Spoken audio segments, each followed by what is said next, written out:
నమస్తే మా జాబ్స్ వచ్చేటప్పుడు మస్తు మంది చేసే one of the biggest mistake ఏంది అంటే రెస్పాన్స్ వస్తలేవని ఎక్కువ అప్లై చేస్తారు. ఇంటర్వ్యూలు క్లియర్ అయితే లేవని చెప్పేసి ఇంకా కొత్త జాబులు సెర్చ్ చేస్తారు. పోర్ట్ఫోలియో వీక్ ఉన్నప్పుడు ర్యాండమ్ కోర్సులే పోయేస్తూ ఉంటారు. సో బేసిక్ గా ప్రాబ్లం ఒకటి ఉంటుంది, మనం ఫిక్స్ చేసేదేమో ఇంకోటి ఉంటుంది. అండ్ ఈ మిస్ మ్యాచ్ వల్ల, ఈ గ్యాప్ వల్ల మనకి మంచి రిజల్ట్స్ కనిపించవు. అందుకే ఈ వీడియోలో మనం జాబ్ అంటప్పుడు మనకి ఏం బ్లాకర్స్ ఉంటాయి, మన ప్రొఫైల్ ని మనం మార్కెట్ చేసుకుంటున్నప్పుడు మనకు వచ్చే ఫీడ్బ్యాక్ ఎట్లా తీసుకోవాలి, మన జాబ్ అండ్ స్ట్రాటజీ ఎప్పుడు చేంజ్ చేయాలి, అండ్ ఇదంతా నెక్స్ట్ 2 వీక్స్ ఎట్లా సెట్ చేయాలో చూద్దాం. ఇక్కడ మనం రాంగ్ ప్రాబ్లం మీద 100 గంటలు పనిచేసినా కానీ మనకేం రిజల్ట్ రాదు. కరెక్ట్ ప్రాబ్లం మీద ఫోకస్డ్ గా 10 గంటలు పనిచేసినా కానీ మంచి రిజల్ట్స్ వస్తాయి. So let's get going. First అసలు బ్లాకర్ అంటే ఏంది? బ్లాకర్ అంటే మన జాబ్ సర్చ్ ది ఫ్లో ఏదైతే ఉందో ఫ్లో ని ఆపే ఒక ప్రాబ్లం. మనం ఇప్పుడు మంచిగా ప్లాన్ చేసుకొని ఫ్లోలో పోతున్నప్పుడు ప్రతి స్టేజ్ ఏదో ఒక బ్లాకర్ వస్తూనే ఉంటుంది. అండ్ మనం దాన్ని పట్టించుకోకుండా 100 అప్లికేషన్లు ఇచ్చినా, రెజ్యూమే టెంప్లెట్లు మార్చినా, లింక్డ్ఇన్ లో మస్తు రీచ్ అవుట్లు అయినా, రోజుకి 8 గంటలు ల్యాప్టాప్ ముందర కూర్చున్నా కానీ మనకు పెద్దగా అవుట్పుట్ రాదు. మన బ్లాకర్లను ఫిక్స్ చేస్తే మనకు అవుట్పుట్ వస్తుంది. సో ఇప్పుడు మనం ట్రై చేస్తున్నా కానీ మనకు పెద్ద ఏం రిజల్ట్స్ వస్తలేవు. అంటే మనకి ఇక్కడ మార్కెట్ నుంచి కొంచెం ఫీడ్బ్యాక్ వస్తుంది. ఇప్పుడు దాన్ని బట్టి మన బ్లాకర్లు ఏందో అనలైజ్ చేసి సెట్ చేయాలి. అసలు ఈ మార్కెట్ ఫీడ్బ్యాక్ అంటే ఏందో ఒకసారి చూద్దాం. సింపుల్ భాషలో మాట్లాడాలంటే మనం చేస్తున్న జాబ్ అంటే మార్కెట్ మనకి ఇచ్చే రెస్పాన్సే మార్కెట్ ఫీడ్బ్యాక్. రిక్రూటర్ రెస్పాన్స్ నుంచి అప్లికేషన్ రెస్పాన్స్లు, ఇంటర్వ్యూ రెస్పాన్స్లు, నెట్వర్కింగ్ రెస్పాన్స్లు, రిజెక్షన్లు, గోస్టింగ్లు, కాల్ బ్యాక్లు, లాస్ట్ రౌండ్ కి పోయి ఆగిపోవడాలు, టెక్నికల్ ఇవన్నీ ఫీడ్బ్యాక్. లైక్ ఇప్పుడు నువ్వు 100 అప్లికేషన్లు పంపినావు, ఒక్క రెస్పాన్స్ కూడా రాలేదు, అదొక ఫీడ్బ్యాక్. నువ్వు రిక్రూటర్ కాల్స్ అటెండ్ అవుతున్నావు బట్ నెక్స్ట్ రౌండ్ కి పోతలేదు, ఇది ఫీడ్బ్యాక్. నువ్వు ఇంటర్వ్యూస్ కి పోతున్నావు కానీ ఆఫర్ లెటర్ వస్తలేదు, this is a feedback. So basic గా feedback is a direction, it's not a judgment. ఇక్కడ మనం చూడాల్సింది ఏంటి అంటే ఇప్పుడు మనకు వచ్చిన ఫీడ్బ్యాక్ నుంచి నువ్వు మెసేజ్ వింటున్నావా లేకపోతే ఎమోషనల్ గా ఫీల్ అయిపోతున్నావా? ఇక్కడ మస్తు మంది ఫీడ్బ్యాక్ ని చాలా పర్సనల్ గా తీసుకుంటారు. నేను వేస్ట్ ఏమో, నా రెజ్యూమే కరెక్ట్ లేదేమో, అసలు నా లక్కే బాలేదు, మార్కెట్ గలీజ్ ఉన్నది. ఇట్లా బయట మార్కెట్ బ్యాడ్ ఉండొచ్చు, కాంపిటీషన్ ఎక్కువ ఉండొచ్చు, వీసాల పంచాయతీ ఉండొచ్చు, ఎక్స్పీరియన్స్ మిస్ మ్యాచ్ ఉండొచ్చు. బట్ స్టిల్ మనం ఆనెస్ట్ గా చెక్ చేయాల్సింది ఏంటి అంటే మన స్ట్రాటజీ కరెక్టేనా, మన టార్గెటింగ్ కరెక్టేనా, నా రెజ్యూమే అసలు మార్కెట్ కి అర్థమవుతుందా, నా ప్రొఫైల్ అసలు నేను మంచిగా సెల్ చేస్తున్నానా లేదా. సో నా మన జాబ్ అంటే ఏవైతే బ్లాకర్స్ ఉన్నాయో వాటిని ఎట్లా ఐడెంటిఫై చేయాలో చూద్దాం. దానికోసం మనం కొంచెం జూమ్ అవుట్ అయ్యి జాబ్ అండ్ ఫనల్ ని చూడాలి. సింపుల్ గా జాబ్ అండ్ ఫనల్ అంటే ఏంది? ఫస్ట్ అప్లికేషన్లు, ఇంకా అవుట్ రీచ్లు, నెక్స్ట్ కాల్ బ్యాక్స్, తర్వాత రిక్రూటర్ స్క్రీనింగ్లు, నెక్స్ట్ ఇంటర్వ్యూస్, తర్వాత final rounds, last offer letter. ఈ పైప్ లైన్ స్టేజెస్ లలో మనం ఎక్కడ బ్రేక్ అవుతున్నామో అక్కడనే మనకు క్లూ దొరుకుతుంది. ఇప్పుడు దాన్ని ఒక 4 పార్ట్ల లెక్క డివైడ్ చేద్దాం. First the case 1. మనం అప్లికేషన్లు ఇస్తున్నాం కానీ కాల్ బ్యాక్స్ లేవు. మోస్ట్లీ ఇక్కడ ప్రాబ్లం ఏముంటది? మన ప్రొఫైల్ కి సెట్ గానీ రాంగ్ రోల్స్ కి అప్లై చేస్తున్నాం, రెజ్యూమే జనరిక్ ఉంది, మేబీ కీవర్డ్స్ వీక్ ఉన్నాయి, రిలవెంట్ ప్రూఫ్ లేదు, మన ప్రాజెక్టులు రోల్ కి మ్యాచ్ అయితే లేవు, ఆర్ అగైన్ నీ ప్రొఫైల్ కి మ్యాచ్ కానీ జాబ్స్ కి అప్లై చేస్తున్నాం. అందుకే మనం మార్కెట్ కి మన గురించి క్లియర్ గా చెప్పాలి. లైక్ నేను ఎవరిని, నేను ఏ రోల్ కి ఫిట్ అయితా, అసలు నాకున్న ప్రూఫ్ ఏంది, ఇవన్నీ మన ప్రొఫైల్ నుంచి కనిపించేటట్టు చేయాలి. సో ఇక్కడ మనం అప్లికేషన్లు ఇస్తున్నాం, మన కాల్ బ్యాక్స్ లేవు. అండ్ దీనికి సొల్యూషన్ ఏంది? గుడ్డిగా మస్తు జాబ్లకు అప్లై చేసుకుంటూ పోవడం కాదు. ఫస్ట్ రెజ్యూమే, రోల్ టార్గెటింగ్, ఇంకా మన పొజిషనింగ్ ఫిక్స్ చేయాలి. Next case 2. రిక్రూటర్ నుంచి కాల్స్ వస్తున్నాయి కాకపోతే నెక్స్ట్ రౌండ్ పోతలేవు. అంటే ఇది ఏమైతుంది? పేపర్ మీద మన ప్రొఫైల్ మంచిగా కనిపిస్తుంది బట్ కాల్ లో మనం మాట్లాడేటప్పుడు ఆ క్లారిటీ మిస్ అవుతుంది. సో ఈడ బ్లాకర్ ఏముండొచ్చు? మన introduction, tell me about your self అనేది వీక్ ఉండొచ్చు, మన రెజ్యూమే వాక్ త్రూ కొంచెం కన్ఫ్యూజింగ్ ఉండొచ్చు, రోల్ అండర్స్టాండింగ్ కరెక్ట్ లేకపోవచ్చు, కమ్యూనికేషన్ మెస్సీ ఉండొచ్చు, వీసా ఇంకా స్పాన్సర్షిప్ కి ఆన్సర్ క్లియర్ గా ఇవ్వకపోవచ్చు, అండ్ మోస్ట్ ఇంపార్టెంట్లీ మన కాన్ఫిడెన్స్ లో ఉండొచ్చు. ఈడ రిక్రూటర్ కి 5-10 నిమిషాలలో నీ గురించి మొత్తం అర్థం కావాలి. ఓకే, ఈ క్యాండిడేట్ ఎవడు, ఏం చేస్తాడు, ఈ రోల్ కి కరెక్టేనా కాదా, ఆ క్లారిటీ వాళ్ళకి వస్తలేదు అంటే నెక్స్ట్ రౌండ్ కి పంపించారు. సో దీన్ని ఇప్పుడు మనం ఎట్లా సెట్ చేయొచ్చు? మన ఇంట్రొడక్షన్ ది పిచ్ ప్రాక్టీస్ చేయొచ్చు, రెజ్యూమే వాక్ త్రూ ప్రాక్టీస్ చేయొచ్చు, మన రోల్ అలైన్మెంట్ గురించి మాట్లాడొచ్చు, నెక్స్ట్ కమ్యూనికేషన్ ఇంకా కాన్ఫిడెన్స్ పెంచుకోనికి ట్రై చేయొచ్చు. తర్వాత కేస్ 3. ఇంటర్వ్యూలు వస్తున్నాయి కాకపోతే క్లియర్ అయితే లేవు. ఇక్కడ మనకి ఇంటర్వ్యూలు వచ్చి క్లియర్ అయితే లేవు అంటే ప్రాబ్లం ఏముండొచ్చు? మనకి స్కిల్ కరెక్ట్ లేక స్కిల్ గ్యాప్ ఎక్కువ ఉండొచ్చు, మన ప్రాజెక్ట్ డెప్త్ లేకపోవచ్చు, మనం కమ్యూనికేట్ చేసేటప్పుడు మన రెస్పాన్సెస్ ని స్టార్ ఫ్రేమ్వర్క్ లా చెప్తలేమేమో, ఆర్ బిహేవియరల్ ఆన్సర్లు మస్తు జనరిక్ ఉన్నాయేమో, ప్రాబ్లమ్ సాల్వింగ్ స్ట్రక్చర్ కొంచెం వీక్ ఉందేమో, మన పోర్ట్ఫోలియో ఇంకా స్టోరీ టెల్లింగ్ వీక్ ఉండొచ్చు, అండ్ మేబీ టెక్నికల్ ప్రిపరేషన్ కూడా సరిపోతలేదేమో. ఇక్కడ కొంచెం అటు ఇటు అయితే మన వాళ్ళు నర్వస్ అయినామా అని అంటారు, కానీ మోస్ట్లీ అది నర్వస్నెస్ కాదు, ఒక స్ట్రక్చర్ లేకపోవడం. నువ్వు నిజంగానే మంచి గట్టి పని చేసి ఉండొచ్చు బట్ మనం దాన్ని చెప్పలేకపోతే ఇంటర్వ్యూలో దాని వాల్యూ కనిపించదు. సో ఇప్పుడు దీన్ని ఎట్లా సెట్ చేయొచ్చు? మాక్ ఇంటర్వ్యూస్ లో ప్రాక్టీస్ చేయడం, స్టార్ ఫ్రేమ్వర్క్ లలో మన రెస్పాన్స్లు, మన స్టోరీలు అన్ని ఆల్రెడీ సెట్ చేసుకొని పెట్టుకోవడం, మన ప్రాజెక్ట్ ని మంచిగా ఆర్టికులేట్ చేసి మంచిగా చెప్పగలగడం, ఆ పర్టికులర్ రోల్ కి స్పెసిఫిక్ గా ప్రిపేర్ కావడం. ఇక్కడ మనకి యాక్చువల్లీ డోర్ మంచిగా ఓపెన్ అయిందిరామా. ఇప్పుడు మనం ఆ రూమ్ లోకి పోయి మొత్తం అందరినీ కన్విన్స్ చేయాలి. Next case 4. ఫైనల్ రౌండ్స్ వరకు పోతున్నాం బట్ మనకు ఆఫర్ లెటర్ వస్తలేదు. ఇక్కడ ప్రాబ్లం కొంచెం సటిల్ గా ఉంటుంది రామా. లైక్ వేరే వాళ్ళకి మనకంటే కొంచెం స్కిల్ అండ్ ఎక్స్పీరియన్స్ ఎక్కువ ఉండొచ్చు, మేబీ మన వీసా సిచువేషన్ కొంచెం వీక్ అనిపించచ్చు, సాలరీ ఇంకా లొకేషన్ మిస్ మ్యాచ్ అయ్యి ఉండొచ్చు, మన లీడర్షిప్ స్టోరీలు మేబీ కొంచెం వీక్ ఉండొచ్చు, నిన్నే ఎందుకు తీసుకోవాలరా అనే దానికి గట్టి రెస్పాన్స్ లేకపోవచ్చు. సో ఇప్పుడు దీన్ని ఎట్లా సెట్ చేయొచ్చు? మన డిఫరెన్షియేటింగ్ ఫ్యాక్టర్ ని గట్టిగా సెట్ చేయాలి, మన యూఎస్పీ ఏదైనా సెట్ చేసి మన ఇంపాక్ట్ ని బెటర్ గా చూపించాలి. అండ్ ఫైనల్ రౌండ్ లో స్టోరీ టెల్లింగ్ కొంచెం ఇంప్రూవ్ చేయాలి. మనం ఫైనల్ రౌండ్ దాకా పోతున్నాం అంటే అది క్రేజీ మంచి విషయం, బట్ మనకు ఆఫర్ వస్తలేదు అంటే లాస్ట్ స్టెప్ లో కన్వర్జన్ స్ట్రాటజీ అనేది కొంచెం సెట్ చేయాలి. ఇక్కడ మన జాబ్ అండ్ పని చేస్తలేదు అని జనరల్ గా ఫీల్ కావడం ఈజీనే, బట్ ఇక్కడ యాక్చువల్ క్వశ్చన్ ఏంది? మన బ్లాకర్ ఎక్కడుంది? కాల్ బ్యాక్స్ లనా, రిక్రూటర్ స్క్రీనింగ్ లనా, ఇంటర్వ్యూ లనా, ఫైనల్ రౌండ్ లనా? ఇట్లా మనకి బ్లాకర్ ఎక్కడుందో తెలిస్తే నెక్స్ట్ మనం చేయాల్సింది మనకు క్లియర్ అవుతుంది. అగైన్ కాకపోతే ఇక్కడ మనం తప్పు ప్రియారిటైజేషన్ చేయొద్దు. అంటే ఇప్పుడు మనం అప్లై చేస్తున్నా మనకు రెస్పాన్స్ వస్తలేవు అన్నప్పుడు మనం ఇంటర్వ్యూ ప్రిపరేషన్ ని ప్రియారిటీ లాగా పెట్టుకొని దానికి ఎక్కువ టైం స్పెండ్ చేయొద్దు. మన పైప్ లైన్ సీక్వెన్స్ లో ఎక్కడ బ్లాకర్ ఉందో ఆ సీక్వెన్స్ ప్రకారం పోతే బెస్ట్. బెస్ట్. వన్స్ ఆ బ్లాకర్ సెట్ అయిపోయిన తర్వాత మళ్ళీ రీప్రియారిటైజ్ చేసుకోవచ్చు. అంత మంచిగా ఉంది. ఇప్పుడు నెక్స్ట్ దేని మీద ఫోకస్ చేయాలరా అంటే ఫస్ట్ ఇది జాబ్ టైటిల్స్.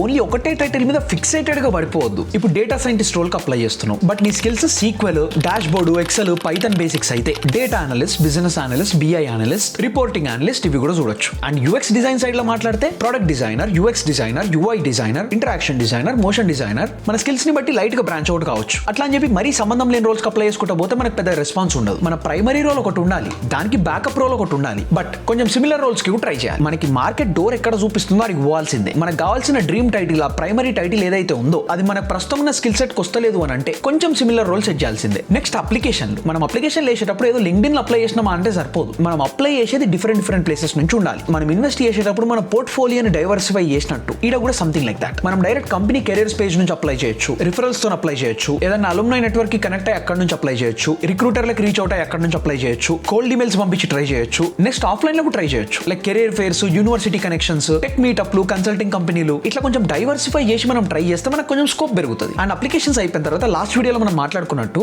ఒక వీక్లీ రివ్యూ చేస్తాం కదా, ఆ వీక్లీ రివ్యూలో అసలు ఏమైందో చూడు. లైక్ లింక్డ్ఇన్ నుంచి మనకు రెస్పాన్స్ లేదు, బట్ రిఫరల్స్ నుంచి మనకు 2 కాల్స్ వచ్చినాయి. సో మనం మనకు వర్కౌట్ కానీ ప్లేస్ లో మరీ ఎక్కువ టైం వేస్ట్ చేయకుండా మనకి ఏదైతే వర్కౌట్ అవుతుందో అక్కడ కొంచెం డబుల్ డౌన్ చేస్తే లైట్ గా ఎఫిషియెంట్ ఉంటుంది. మనం అప్లికేషన్లు వేస్తున్నాము, మనకు రెస్పాన్స్ వస్తలేవు అంటే మన టైం ని రాండమ్ గా స్ప్లిట్ చేయొద్దు. Like 70% of the time apply చేయడం, 20% ఆఫ్ ద టైం ఏమో అప్లై చేయడానికి జాబ్లు వెతకడం, and remaining 10% of the time లో రాండమ్ ఏవో వీడియోలు చూస్తే సరిపోదు. మన టైం ఇట్లా స్ప్లిట్ చేసుకొని మనం అప్లై చేసిన రెస్పాన్స్ వస్తలేవు అంటే రావు. ఇన్స్టెంట్ మనకి కాల్ బ్యాక్స్ రానప్పుడు మన టైం ఎట్లా స్ప్లిట్ చేసుకుంటే బెటర్ అంటే 30% of the time targeted applications ఇస్తున్నాం, ఇంకొక 30% ఆఫ్ ద టైం లో రెజ్యూమే ఇంకా ప్రొఫైల్ ని ఇంప్రూవ్ చేస్తున్నాం, 20% ఆఫ్ ద టైం ఏమో నెట్వర్కింగ్ మీద పెడుతున్నాం, రిమైనింగ్ 20% ఆఫ్ ద టైం ఏమో రోల్ కోసం రీసెర్చ్ చేస్తున్నాం. అదే మనకి ఇంటర్వ్యూ ఆపర్చునిటీస్ వస్తున్నాయి, బట్ అవి క్లియర్ అయితలేవు అని అంటే అప్లికేషన్స్ దగ్గర చాలా టైం పెట్టే బదులు అక్కడ నుంచి కొంచెం వాల్యూమ్ తక్కువ చేయొచ్చు. ఇంటర్వ్యూ ప్రిపరేషన్ దగ్గర టైం పెంచొచ్చు. Maybe 30% of the time applications కి, 50% of the time interview preparation కి, and remaining 20% of the time mock interviews ఇంకా స్టోరీ టెల్లింగ్ మీద పెట్టొచ్చు. బేసిక్ గా కాన్సెప్ట్ మన జిమ్ లాగా రామా, చెస్ట్ వీక్ ఉంటే చెస్ట్ ట్రైన్ చేస్తావు, లెగ్స్ వీక్ ఉంటే లెగ్స్ ట్రైన్ చేస్తావు, బ్యాక్ వీక్ ఉంటే బ్యాక్ ట్రైన్ చేస్తావు. మన జాబ్ అంటూ కూడా సేమ్ అట్లనే. మనకు బ్లాకర్ ఎక్కడ ఉంది, మన బాటిల్ నెక్ ఎక్కడ ఉందో చూసి దాని మీద మనం ఎఫర్ట్ పెట్టాలి, అండ్ అక్కడ మన టైం ని స్పెండ్ చేయాలి. Next skills.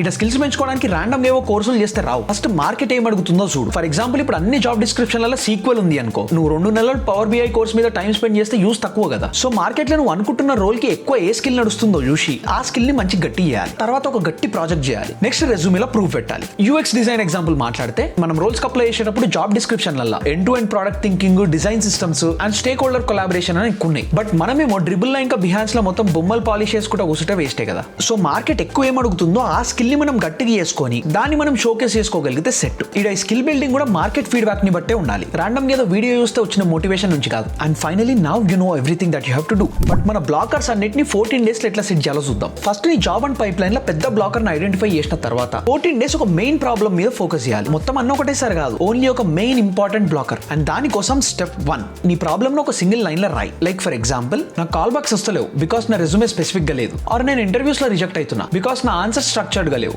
ఆర్ నాకు ఫ్రంట్ ఎండ్ రోల్స్ కావాలి బట్ నా ప్రాజెక్ట్స్ ఏమో వీక్ ఉన్నాయి. ఇట్లా మనకి మెయిన్ బ్లాకర్ ఎక్కడైతే అవుతుందో దాంట్లో ఒక సింగిల్ స్టేట్మెంట్ లో రాయాలి. నెక్స్ట్ స్టెప్ 2, ఇప్పుడు ఈ ప్రాబ్లమ్ ని సాల్వ్ చేయడానికి మనం టైం పెడుతున్నాం, ఎఫర్ట్ పెడుతున్నాం, మంచిగా ఉంది. బట్ నువ్వు నిజంగానే టైం అండ్ ఎఫర్ట్ పెట్టినవా లేకపోతే పెట్టినా అనుకుంటున్నావా? ఈ క్లారిటీ మనకు రావాలంటే మన స్టఫ్ అంతా మెజరబుల్ ఉండాలి, అంటే నంబర్లు కనిపించాలి. Like for example 20 targeted applications చేస్తే 3 కాల్ బ్యాక్స్ వచ్చినాయి, 10 స్టార్ ఫ్రేమ్ వర్క్ ల రెస్పాన్సులు రెడీ అయినాయి, 2 స్ట్రాంగ్ కేస్ స్టడీలు సెట్ అయినాయి, 30 మందికి టార్గెటెడ్ కోల్డ్ మెసేజ్లు పోయినాయి. ఇట్లా మనం చేస్తున్న అన్నిటికీ ఒక నంబర్ ఉండాలి. నెక్స్ట్ స్టెప్ 3, వేరే పనులను ఆపాలి. అంటే మన రెజ్యూమే దగ్గర బ్లాకర్ ఉంటే మనం పోయి లింక్డ్ఇన్ ది బ్యానర్ రీడిజైన్ చేసుకుంటూ కూర్చోవద్దు. ఇంటర్వ్యూలో బ్లాకర్ ఉంటే రాండమ్ గా పోయి ఏదో సర్టిఫికేషన్ చేసుకుంటూ కూర్చోవద్దు. పోర్ట్ఫోలియో బ్లాకర్ ఉంటే ఇన్స్టాగ్రామ్ లో మోటివేషన్ చూసుకుంటూ కూర్చోవద్దు. మనం సైడ్ నుంచి చేసే ఈ పనులు ఏవైతే ఉంటాయో అన్ని కొన్నిసార్లు ప్రొడక్టివ్ గానే అనిపిస్తాయి, బట్ మన బ్లాకర్ ని సాల్వ్ చేయడానికి అయితే అవి హెల్ప్ చేయవు. సో ఒక టైం అండ్ ఎఫర్ట్ పెట్టినా కానీ మనకు రిజల్ట్స్ కనిపించవు. నెక్స్ట్ స్టెప్ 4, ఎవ్రీడే పక్కా డీప్ వర్క్ చేయాల్సిందే.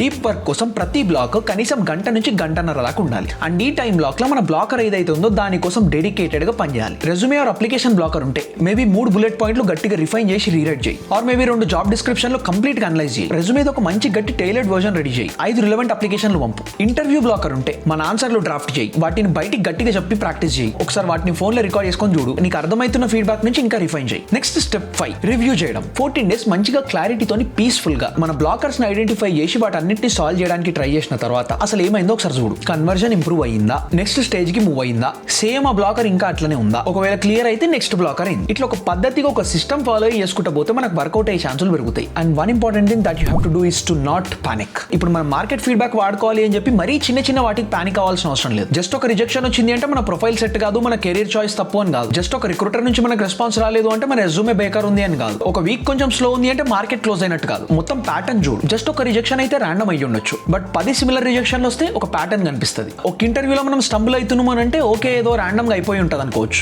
బట్ 5 ఇంటర్వ్యూలలో సేమ్ క్వశ్చన్ దగ్గర మనం అట్లనే పడిపోతే ఆగమవుతున్నట్టు. సో అందుకే మార్కెట్ నుంచి ఫీడ్బ్యాక్ తీసుకొని ఇప్పుడు మన ఇంప్రూవ్మెంట్ కోసం మార్కెట్ ఫీడ్బ్యాక్ రెడీ ఉంది అనే ఎవిడెన్స్ వచ్చిన తర్వాత అప్పుడు మనం రియాక్ట్ కావాలి. ఎమోషన్ తో రియాక్ట్ అయిపోతే పోతే టైం వేస్ట్ అయిపోతుంది. ఇక్కడ మనం గోల్ మార్చుకుంటూ కూర్చోవద్దు. కాకపోతే గోల్ కి పోవాల్సిన రూట్ మార్చొచ్చు. ఫుల్ టైం బదులు మేబీ కాంట్రాక్ట్ రావచ్చు, డ్రీమ్ కంపెనీ బదులు ఏదైనా చిన్న కంపెనీలో రావచ్చు, ప్రొడక్ట్ డిజైనర్ బదులు యూఎక్స్ డిజైనర్ లాగా రావచ్చు, డేటా సైంటిస్ట్ బదులు డేటా అనలిస్ట్ అవ్వచ్చు, రిమోట్ బదులు హైబ్రిడ్ రావచ్చు. ఇది కాంప్రమైజ్ కాదు, this is a strategy. Goal same అదే ఉంటుంది, కాకపోతే అక్కడికి పోవడానికి రూట్ ఫ్లెక్సిబుల్ ఉండాలి. సో ఇప్పుడు వీడియో అయిపోయిన తర్వాత నువ్వు చేయాల్సింది ఏంటి అంటే ఫస్ట్ ఫోన్ లో నోట్స్ ఓపెన్ చేయలేకపోతే ఒక పేపర్ పెన్ తీసుకో. ఈ 5 క్వశ్చన్లకు ఆన్సర్ రాయి. ఫస్ట్, నేను ఎగ్జాక్ట్ ఏం రోల్ కి టార్గెట్ చేస్తున్నా. సెకండ్, నేను ఫనల్ ఎక్కడ బ్రేక్ అవుతున్నా. థర్డ్, మార్కెట్ నుంచి నాకు ఏం ఫీడ్బ్యాక్ వస్తుంది. ఫోర్త్, నా బిగ్గెస్ట్ బ్లాకర్ ఏంది. ఫిఫ్త్, నెక్స్ట్ 14 డేస్ లో దాన్ని ఫిక్స్ చేయడానికి నేను ఏం చేస్తా. అంతే. ఇట్లా రాయడం వల్ల మనకు కొంచెం క్లారిటీ వస్తుంది. ఆ క్లారిటీ ఉంటే మనకు ఫోకస్ వస్తుంది. ఫోకస్ ఉంది అంటే ప్రోగ్రెస్ అవుతున్నాం అంటే మనకు కాన్ఫిడెన్స్ వస్తుంది. సో ఫైనల్ టేక్ అవే ఏంది అంటే నీ జాబ్ అండ్ ప్లాన్ ని ఫాలో అయ్యకుండా డైరెక్ట్ గా వెళ్ళిపోతూనే ఉండొద్దు. వెనకాల తిరిగి కూడా అప్పుడప్పుడు చూడాలి. మార్కెట్ నుంచి మనకు వస్తున్న సిగ్నల్స్ చూడాలి. మన బ్లాకర్ లేదో ఐడెంటిఫై చేయాలి. మనం ఇప్పుడు టైం ఎక్కడ పెట్టాలో ప్రియారిటీస్ అప్డేట్ చేసుకోవాలి. ఒక 2 వారాలు ఫోకస్డ్ గా బ్లాకర్ ని సాల్వ్ చేయడానికి టైం పెట్టాలి. అండ్ ఇక్కడ మనం పెడుతున్న ఎఫర్ట్ నుంచి మనం ముందరకు పోతున్నాము అంటే మనకు రిజల్ట్స్ వస్తున్నట్టే.